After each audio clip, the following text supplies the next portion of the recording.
And gusto niyo rin po bang mag-react doon sa revelation ni Senator Amy Marcos na may mga pera daw po na meron din na i-turn over sa ICC? Yes, investigation? Hindi ko ba nakikita yung mga $2 million? allegations na yun? I'd rather see it before making any comment. Any comment? Okay, sir. Attorney Sal, kayo po. Yung about doon sa allegedly $2 million paid to the ICC investigators. Nabasa ko yung affidavit nila, masyadong detalyado. Sobrang detalyado na hindi mo mapapasinungalingan. Nandun yung plate number, pati aeroplano, yung mukha ng mga ICC investigator. Kompleto pangalan, binigay nila mga pangalan nila. At saka, at this time, dapat meron lang sinasabi si Sadico na hindi ko mga tao yan. The other day pa yung press conference eh. And in fact, they are validating what Sadico was claiming tungkol doon sa mga pera. So on the basis of that, mukhang totoo. Mahirap gumawa ng detalyado eh. Ano mo i-inventuin nyo? Pati yung mga maleta doon, pati yung mga bundles of pera, nandun lahat eh. Ang tanong dyan, anong gagawin ng gobyerno ito? If it's true na they are going after these plunderers. Sige nga. Nandiyan na ebidensya. Na-press call po kanina si Senator Amy showing you. Imbestigahan daw. Opo, investigation. Yan naman, si balat kayo lang yun. Ginagamit. Ano na yung panaginip namin na makita siya? Just to have a glimpse. Yes, when was the last time you've seen him? Well, Yung last time March ko, PRR. 14. 15? 14. No, 14, 15, 16, 17, 18. Nang last month? No. Last year? Last year. Last year. Go 1 year na, sir. Alright. How do you feel, sir, that it's going to be 1 year na sa March 12 yung pag-surrender or pag-kidnap kay dating Pangulo dito sa kustodiya ng ICC? Do I feel sad? Sad for him, of course. As every Filipino. Ako, I was here for 3 months. I was only supposed to stay for a week. It became 2 months, it became 3 months. Ako, may nakikita ako mga tao, nakakalabas ako. Nakakapasyal ako, may mga nakakausap ako. Ano po yung nag-iisa ka doon? Sa edad mong yan. Sa mga panahong ito, napakalamig.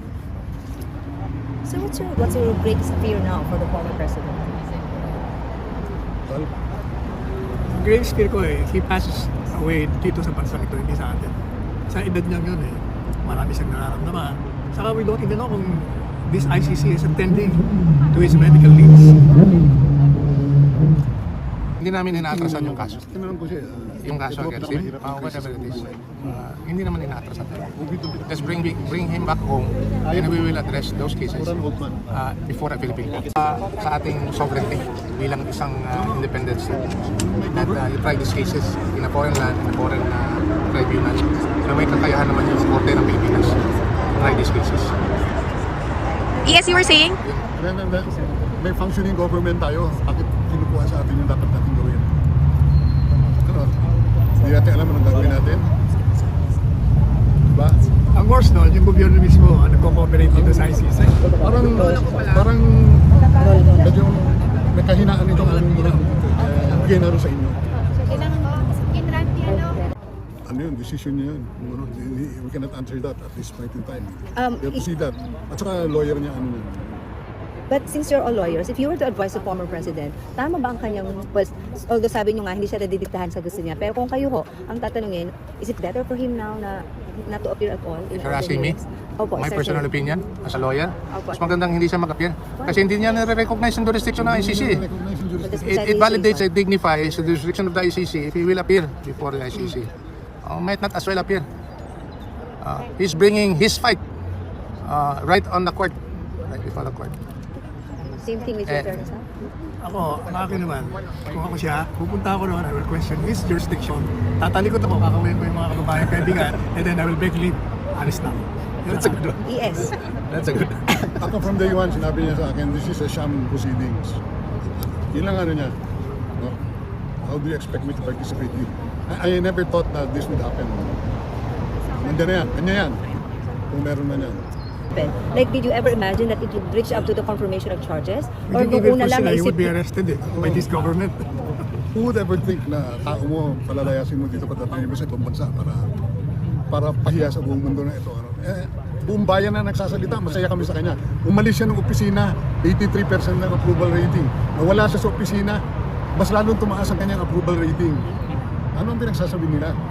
I'll put it in the words of the incumbent president.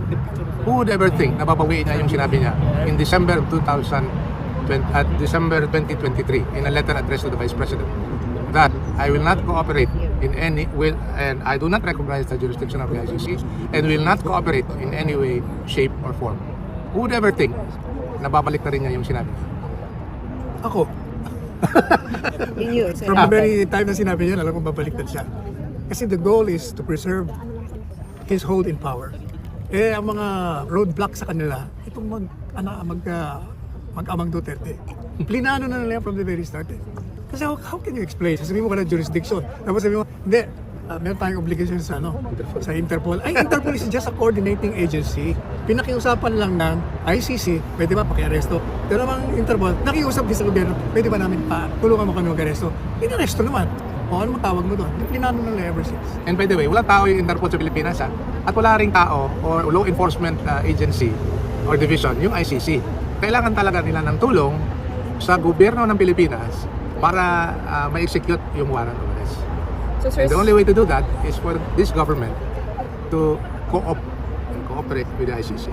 sirs, at this point, may prospects po ba kayo on whether the trial will proceed or wala pa po at this time? Ako kasi from the very start, pag ikaw yung nag-assume ng jurisdiction, wala kang jurisdiction. At pagkatapos merong nag-question sa jurisdiction mo, tapos pending appeal, tapos siniset mo na for hearing, confirmation of charge, whatever you call it. Ano ba tawag doon? Ibig sabihin, tutuloy mo yan. Tutuloy mo yan. Pini-preempt mo at pini-prejudge mo na lahat. So hindi ako magtataka kung ganun ang yan. Ganun ang ginagawa nilang, I can't describe it. Draw your own conclusion. That's kidnapping. Quote and quote. Alam niya. Dineclare niya agad, sir. Dineclare niya. You want to see the video? I'll send it to you. In the raw. Ibig sabihin, he knows his law.